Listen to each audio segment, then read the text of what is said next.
कहानी की शुरुआत में हम नेथन नाम के एक लड़के को देखते हैं जो कि इस वक्त अपने दोस्तों के साथ पार्टी एंजॉय कर रहा था। उसके दोस्त उसे काफ़ी ज़्यादा ड्रिंक पिला देते हैं।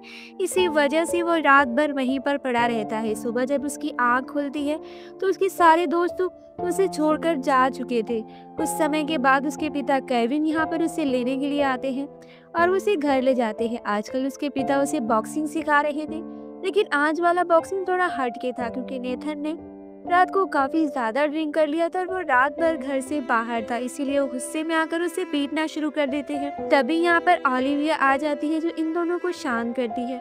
अब अगली सुबह हम नेथन को देखते हैं जो कि अपने थेरेपिस्ट जेरी के पास होता है। वो हर हफ्ते थेरेपिस्ट के पास जाता है अपना चेकअप करवाने के लिए।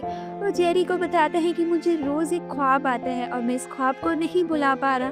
मैं देखता हूँ कि उस ख्वाब में एक औरत है और एक मास्क लगाकर एक आदमी है जो उस औरत को जान से मार देता है। मुझे बस इतना जानना है कि आखिर मैं ये ख्वाब बार बार क्यों देख रहा हूँ। ये सुनकर जेरी कहती है कि कोई बात नहीं, कभी कभी ऐसे सपने आते रहते हैं, तुम इन सपनों पर ज्यादा ध्यान मत दो। इसके बाद नेतन अपने स्कूल में आ जाता है।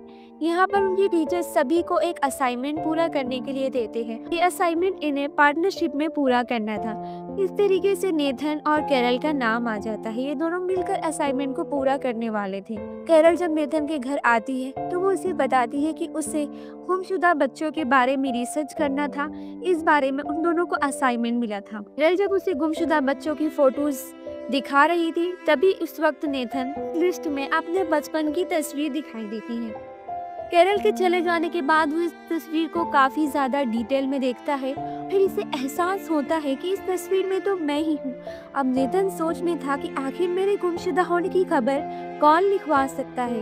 रात के वक्त वो केरल के घर जाता है और उसे आकर बताता है कि इस तस्वीर में मैं ही हूँ। इस तस्वीर के कान पर जो निशान है वही निशान मेरे कान पर भी है। अब जिस वेबसाइट से केरल ने इस तस्वीर को निकाला था वहाँ पर सर्विस चैट का भी ऑप्शन था। इधर नेथन हाय लिखकर भेजता है और उधर से कोई आदमी था जो कि नेथन से सर्विस चैट के जरिए बात कर रहा था। और ये जो इंसान था वो पल भर में नेथन की लोकेशन को ट्रैक कर लेता है कि वो इसके लैपटॉप के कैमरे को भी हैक कर लेता है। जब ये बंदा कंफर्म हो जाता है कि यही नेथन है तो वह लंदन में मौजूद एक आदमी को फोन करता है जिसको नाम निकोला था, जो कि एक गैंगस्टर का बॉस है। आदमी जब नेथन की तस्वीर को देखता है तो वो काफी ज्यादा हैरान हो जाता है। ऐसा लग रहा था कि जैसे इसका कोई मकसद पूरा हो गया हो। और नेथन को जब एहसास होता है कि इसका कैमरा हैक हो गया है तो वो फौरन अपने लैपटॉप को बंद कर देता है। अब इन सब के बारे में जानने का सिर्फ एक तरीका था। नेथन अपने घर जाता है और अब सीधा अपनी माँ से पूछता है कि क्या मैं आपका बेटा नहीं हूँ, जिस पर उसकी माँ पहले तो कहती है कि तुम मेरे ही बेटे हो, लेकिन बाद में उसे सच बता देती है कि मुझे माफ कर देना, मैं तुम्हें इन सब के बारे में बताने वाली थी, लेकिन मुझे डर था कि तुम मुझे छोड़कर चले जाओगे, इस ये सब नहीं बता रही थी।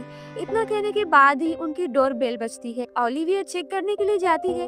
दरवाजे पर दो एजेंट होते हैं जो कि ओलिविया दरवाजे को बंद करने लगती है, लेकिन ये दोनों ओलिविया को पकड़ लेते हैं। ठीक इसी वक्त एक एजेंट गन निकालता है और डायरेक्ट ओलिविया को शूट कर देता है। नेथन गन की आवाज सुनकर कैरल और केविन भी भागकर आते हैं। केविन जाकर एजेंट से फाइट करने लगता है, लेकिन इसी दौरान एक एजेंट कैरल को पकड़ लेता है, लेकिन वो कैरल को मारता नहीं।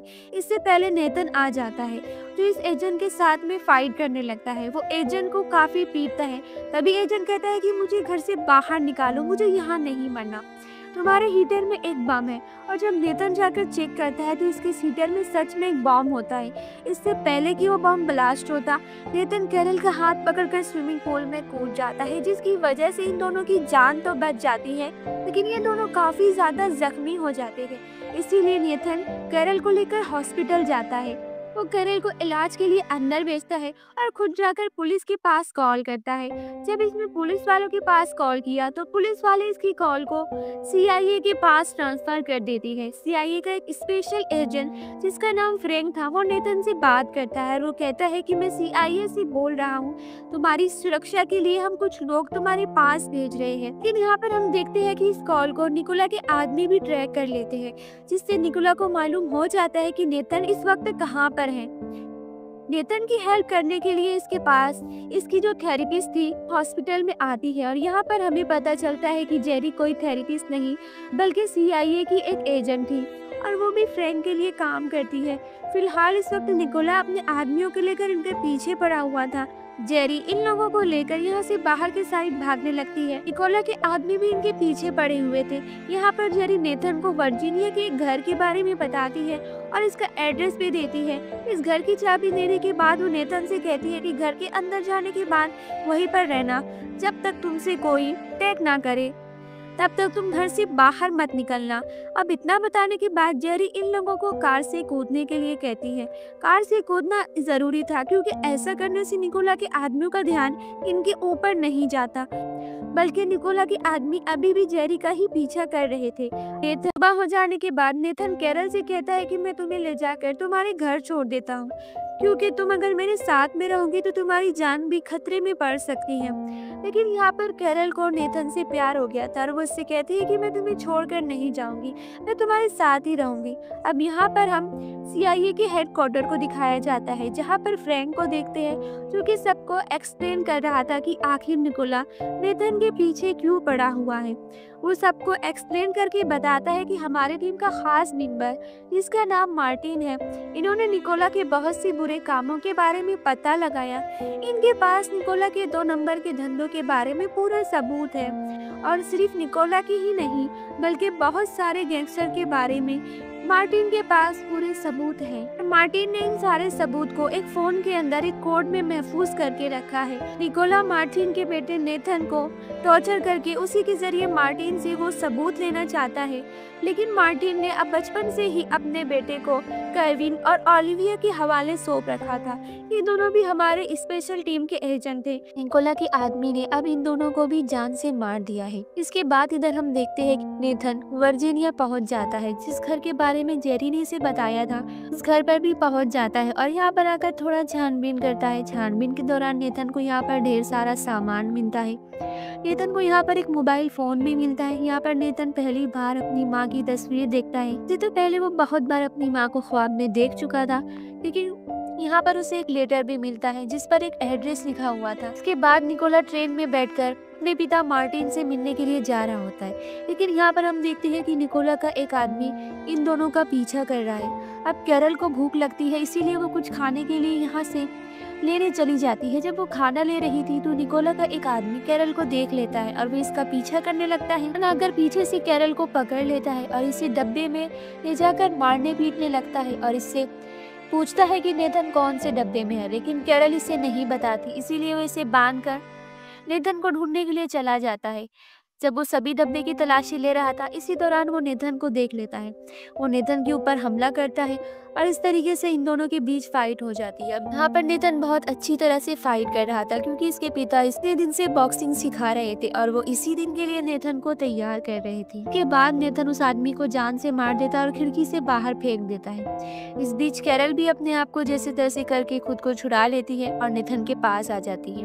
ट्रेन जैसी ही रुकती है, ये दोनों ट्रेन से नीचे उतरकर जंगल की तरफ चले जाते हैं। फ्रैंक अपनी टीम को लेकर इनकी तलाशी कर रहा था और ट्रेन के अंदर इसे निकोला के आदमी की लाश मिलती है। फ्रैंक को इतना पता था कि अगर ट्रेन यहाँ पर रुकी है तो वो लोग यहाँ से ज्यादा दूर नहीं गए होंगे। नेथन रोड से होकर जा रहा था, लेकिन फ्रैंक के आदमी इन लोगों को देख लेते हैं। फ्रैंक कहता है कि हमारे पास कोई हथियार नहीं है, हम तुम्हें मारने के लिए नहीं आए, हम तो बस तुम्हें बचाना चाहते हैं, मेरे पिता मार्टिन का दोस्त हूँ। अब नेथन इनकी बात मानता है और इनके साथ वापस आ जाता है। इसके बाद फ्रैंक नेथन को सब कुछ बताते हुए कहता है कि तुम्हारे पिता का नाम मार्टिन है और वो हमारे स्पेशल एजेंट है। इस वक्त तुम्हारे पीछे जो आदमी पड़ा है, इन लोगों की कुछ खास जानकारी तुम्हारे पिता के पास मौजूद है और इसी को लेने के लिए वो लोग तुम्हारे पीछे पड़े हुए हैं और उसकी जानकारी एक कोड फॉर्म में मौजूद है। क्या तुम्हें अपने घर पर कुछ इस तरह की चीज मिली? इस वक्त नेथन के पास जो फोन था उसी के अंदर ये सारा कोड मौजूद था, लेकिन नेथन यहाँ पर फ्रैंक से झूठ बोल देता है क्योंकि इसे अभी भी फ्रैंक के ऊपर यकीन नहीं हो रहा था। तभी वहाँ पर निकोला के आदमी लोग भी आकर हमला कर देते हैं। दौरान मौके का फायदा उठाकर नेथन कैरल को लेकर गाड़ी लेकर यहाँ से भाग जाता है। पर नेथन के पास निकोला का फोन आता है जो उसे धमकी देते, जानना चाहती हो कि तुम्हारी माँ के साथ क्या हुआ था तो मुझसे आकर मिलो, जिस पर नेथन भी मान जाता है। और वो उससे कहता है कि मैं तुम्हें कोट लाकर दे दूंगा। और इसके बाद हम उस जगह को देखते हैं जहाँ निकोला के सभी आदमी बैठकर सब चीज़ों को कंट्रोल कर रहे थे। लेकिन तभी यहाँ पर सीआईए की टीम धावा बोल देती है और सबको ख़त्म कर देती है। इधर हम नेथन को देखते हैं, पास का टिकट लेता है और एक स्टेडियम में जाता है। दरअसल इसने इसी स्टेडियम के अंदर निकोला को मिलने के लिए बुलाया होता है। इस वक्त नेथन के पास अपने पिता मार्टिन की कॉल आती है। वो नेथन को बताते हैं कि तुम निकोला से मिलने मत जाओ, जो तुम्हें जान से मार देगा और तुमसे कोट भी ले लेगा। लेकिन नेता उनसे कहता है कि मुझे जानना है कि मेरी माँ के साथ क्या हुआ था। इतना कहने के बाद वो कॉल काट देता है और निकोला से मिलने के लिए स्टेडियम में चला जाता है। यहाँ पर अपने साथ एक गन लेकर भी आया होता है और यहाँ पर बैठकर बातें करने लगती है और निकोला उसे बताना शुरू करता है कि इस दिन मैं तुम्हारे घर पर तुम मार्टिन से वो कोड लेने के लिए आया था, लेकिन मेरी मुलाकात तुम्हारी माँ से हो गई। वैसे तो मैं तुम्हारी माँ को मारना नहीं चाहता था, मैं तो बस तुम्हारी माँ को टॉर्चर करके तुम्हारे पिता से सबूत लेना चाहता था। लेकिन उसी दौरान गलती से तुम्हारी माँ की मौत हो गई और तुम बेड के नीचे से ये सब कुछ देख रहे थे। इतना सुनते ही नेथन दोबारा गन निकालने की कोशिश करता है, लेकिन अब वो गन निकोला के पास होती है और ये देखते ही नेथन वहाँ से उठकर भागने लगता है। उसके पीछे निकोला भी भागने लगता है। यहाँ पर वो नेथन को शूट नहीं करता क्योंकि उसे नेथन को जिंदा पकड़ना था और उससे वो सबूत लेना था, इसीलिए वो गोली नहीं चलाता और वो नेथन के पीछे भाग रहा था।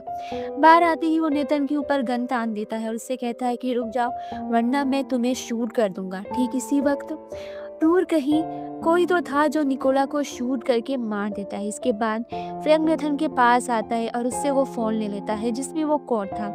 इसके बाद नेथन के पास मार्टिन की कॉल आती है और वो अपने बेटे से बात करता है और जिसने निकोला को गन से शूट किया था वो कोई और नहीं बल्कि मार्टिन ही था। लेकिन वो अभी भी अपने बेटे के सामने नहीं आ रहा था, अपने बेटे से अपनी सच्चाई छुपा रहा था। वो नेथन से कहता है कि मैंने तुम्हारे लिए घर दिया है, तुम इसमें अपनी ज़िंदगी आराम से गुजार सकते हो। और इस घर की चाबी जेरी लाकर नेथन को दे देती है और इसी के साथ ये मूवी यहीं पर ख़त्म हो जाती है।